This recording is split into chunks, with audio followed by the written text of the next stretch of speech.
अस्सलाम वालेकुम। कैसे हैं आप लोग सब? उम्मीद करती हूँ सब खैरियत से होंगे। आज मैं बहुत मज़ेदार सा शरबत बनाने वाली हूँ, तो आइए टाइम ज़ाय के बगैर इसे बनाना शुरू करते हैं। यहाँ पे सबसे पहले तो मैंने जग लिया है, इसके अंदर मैं ऐड कर रही हूँ थोड़ा सा पानी। इसमें जैसे नॉर्मल शरबत बनाते हैं ना, जैसे लाल शरबत बनाते हैं उसी तरह से। चीनी देखिए, ये एक बड़ा चम्मच मैं यूज़ कर रही हूँ। इसमें एक मीठा आप अपने टेस्ट के मुताबिक रखिएगा, जितना आप खाना चाहते हैं। और बस चीनी को मैं घुलने के लिए छोड़ दूँगी तकरीबन 10 से 15 मिनट के लिए, जब तक हम अपना बाकी का प्रोसेस कर लेते हैं। यहाँ पर मैंने तकरीबन हाफ कप साबूदाना भिगो दिया था। इसको भीगे हुए 1 घंटा हो गया है और ये अच्छा सा फूल गया है। और बस अब मैं इसे चढ़ा रही हूँ पकाने के लिए। यहाँ पर तकरीबन 15 मिनट हो गए हैं चीनी को रखे हुए और ये अच्छे से डिज़ोल्व हो गई है इसके अंदर। अब मैं इसमें ऐड कर रही हूँ, यहाँ पे मेरे पास ये लाल शरबत है, 2 खाने के चम्मच है। ये बहुत ज़्यादा नहीं डालना है इसको। ये इसमें चला गया और इसके साथ ही मेरे पास ये 2 कप ठंडा दूध है, ये इसमें चला गया। और इसे बहुत अच्छे तरीके से मिक्स करके मैं जो है इसे फ्रिज में रख रही हूँ तकरीबन आधे घंटे के लिए।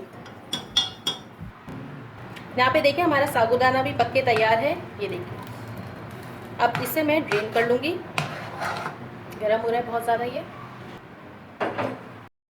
यहाँ पर मैंने 2 कलर की जेलीज़ बना के रख ली थी पहले ही, और इन्हें अभी मैंने फ्रीज़र में रखा हुआ था, इसलिए शायद आपको जमी जमी लग रही होगी।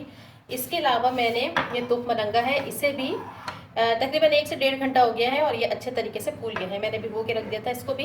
यहाँ पर देखिए हमारी सारी चीज़ें जो है बिल्कुल तैयार है, बस अब हमें इसे असम्बल करना है।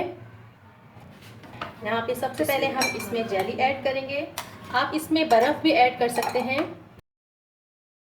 अब इसमें रेड जेली ऐड करेंगे। आप इसमें अपनी मनपसंद चीज़ें भी ऐड कर सकते हैं, जो आपका दिल चाहे। आप इसके अंदर ड्राई फ्रूट भी ऐड कर सकते हैं, बहुत हेल्दी बनता है और मज़े का भी बहुत बनता है। अब इसमें ऐड करेंगे साबूदाना और लास्ट में इसके ऊपर ये जाएगा दूध का शरबत। इसे करते हैं मिक्स और हमारा बहुत मज़ेदार सा साबूदाना शरबत बिल्कुल तैयार है। और यहाँ पर हमारा बहुत मज़ेदार सा साबूदाना ड्रिंक बिल्कुल रेडी है। आप इस रेसिपी को ट्राई कीजिएगा, अफ्तार में बनाइएगा। मज़ेदार भी बहुत है, हेल्दी भी बहुत है।